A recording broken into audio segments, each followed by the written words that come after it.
This is the Adventure board game, and in this video we're going to run through some of the rules and general play. The game starts by taking an object card. There are 6 different object cards in the game. The Space Compass helps you get access into the planet board. The House Key helps you get access into the haunted house. There is a mind map to help you get access into the mine. There's also a cave map that helps you get access into the cave. There is a chest key. This helps you unlock chests throughout the game.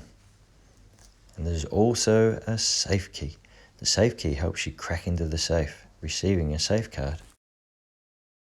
After receiving your object card, remember to use it throughout the game to help you. All players receive 5 bits of gold too.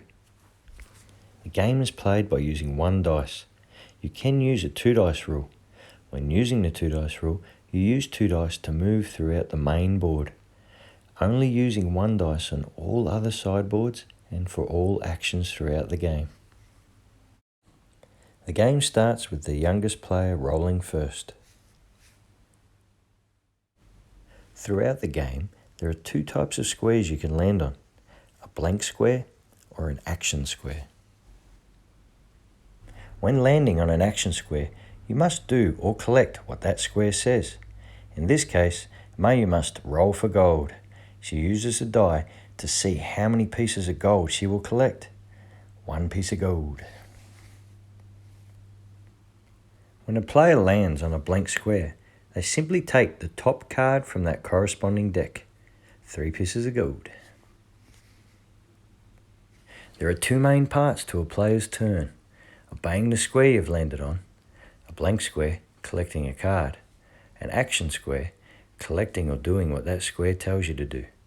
If after doing so, you're lucky enough to be next to or on the same square as an opponent, you can choose to do one of 3 things. Ask to trade with them, try to steal off them, or nothing. Alternatively, if you're in possession of a card you're able to use, for example a spell card, now is the time to use it.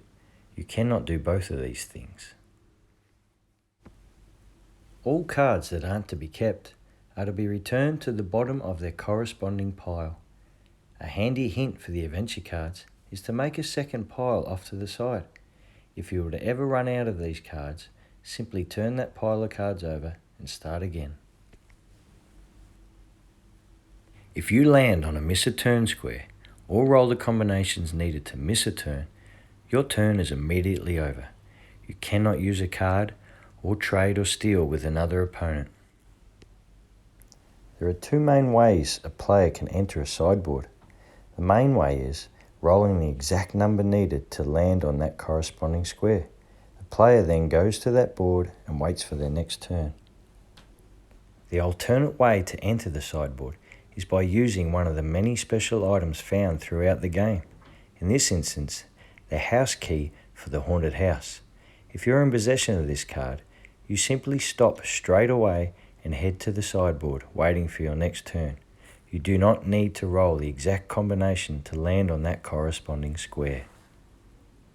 There are many ways throughout the game to lose pieces of gold, being stolen off, attacked by bushrangers, or picking up a card like this one. However, throughout the game, if you were to ever run out of gold, you simply cannot pay it. You don't go into debt and the game moves on. Another handy tip before finishing your game is to make sure you use any card you're able to. For example, a steal card, a spell card, a trade card. If not, they are simply wasted. When stealing off each other, the person trying to steal first rolls the dice. In this example, they're trying to steal 4 pieces of gold. The person being attacked then rolls the dice to defend himself. If they roll an even, they've fought off their attacker. If they roll an odd, they'll lose what the attacker rolled. And even, they're safe. Throughout the game, there are many police squares and cards. If you were to pick one of these cards up or land on a police square and have stolen off an opponent, you've been caught. You must return the stolen goods plus 2 bits of gold and miss a turn. If you've tried to steal off an opponent but were unsuccessful, you simply miss a turn. If you haven't stolen or tried to steal off an opponent, you are innocent and are free to go. Your game is over when you've reached the finish line. The whole game comes to an end when all players have reached the finish line. When the game has been completed, simply add up all the treasures you have found on your adventure by using this scoring chart. There is a cash value chart for 1 to 4 players, 5 to 6 players, with all values of every item found throughout the game underneath. The winner of the game is simply the player who can finish the game with the most value in treasures.